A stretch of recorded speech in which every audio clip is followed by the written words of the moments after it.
Most people think Lynch syndrome is just about colon cancer, but that's not even the full story. Hey, my name's Matt. I'm a colon cancer survivor, and I have Lynch syndrome, which means I have a higher risk of developing multiple cancers in my lifetime, not just colon cancer.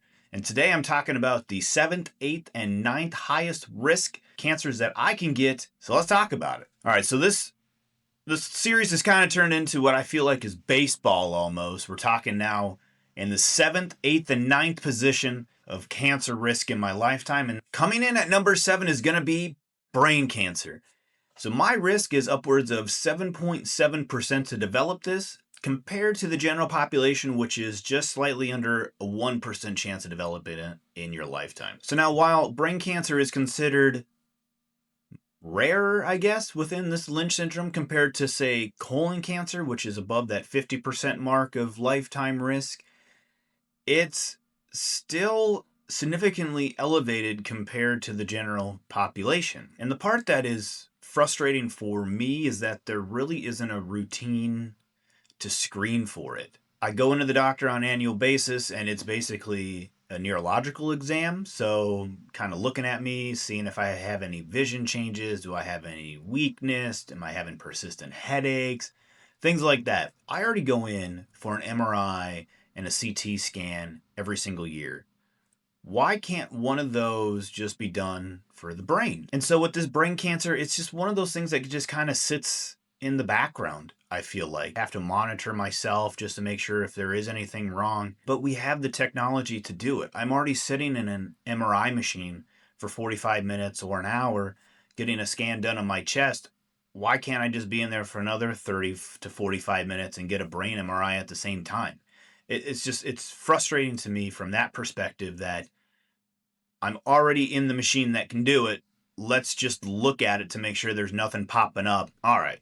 So number 8 is going to be sarcoma. And this is a cancer that basically can be bones, the muscles, the fat, the connective tissue. So kind of all over your body. And my lifetime risk of developing this is up to 4.2%, whereas the general population is 0.1%. I mean, we're talking upwards of a 42 times higher risk of developing it because of my Lynch syndrome compared to the general population. That is absolutely wild. And even though it's still a more rare cancer that I can get with Lynch syndrome, my risk is still significantly increased due to this genetic mutation. And the thing that makes these sarcomas really interesting is they can appear anywhere in the body. I mean, it can start out as a lump basically somewhere, and it may be painless. And so then you need to go in and get it checked out.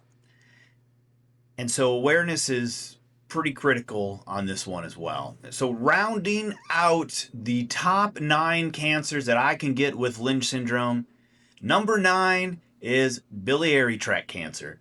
And this one freaks me out the most. Even though it's my lowest risk, it's about a 1.7% chance of getting it. Again, up to.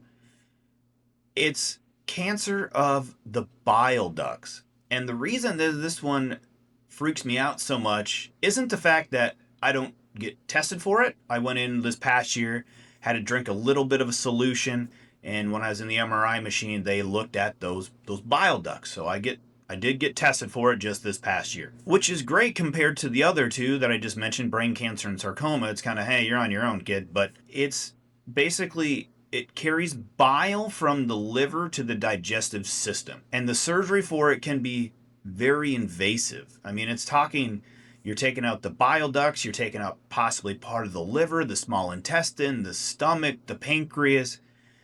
From what I'm reading, it can be kind of any and all those things that may need to be taken out in order to get the cancer removed, those clear margins that they want. And so having that type of major operation, even though I've already had colon cancer and they took out part of my colon and they reconnected it, I would rather go through that again than go through this surgery of having to remove my bile duct, because they're taking out a lot more on top of it, it seems like, compared to just a foot of my colon. And maybe part of the reason that surgery is so invasive is because it's caught usually later on than earlier, the risk for the general population is low. I mean, 8,000 bile duct cancers are diagnosed each year in the United States compared to over 100,000 for colon cancer. So when you look at these three, right, the brain cancer, the sarcoma, the biliary duct cancer, they may not be the top risks with Lynch syndrome. It's a spectrum.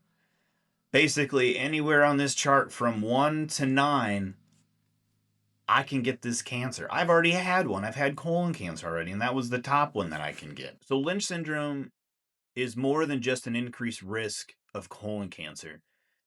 It's an increased cancer throughout your whole body. And hey, if you're just learning about Lynch syndrome, or maybe you've just been diagnosed yourself, I'm trying to bring awareness to this as best as I can. If you find this helpful, if you find my journey interesting, please hit like, subscribe, check out my other videos where I break down the other top cancers that I can get, and honestly just trying to live a day-to-day life of having increased cancer risk. My name's Matt. I'm a colon cancer survivor, and I have Lynch syndrome. This is not medical advice. Please consult a healthcare provider with any questions you may have. We'll see you in the next one.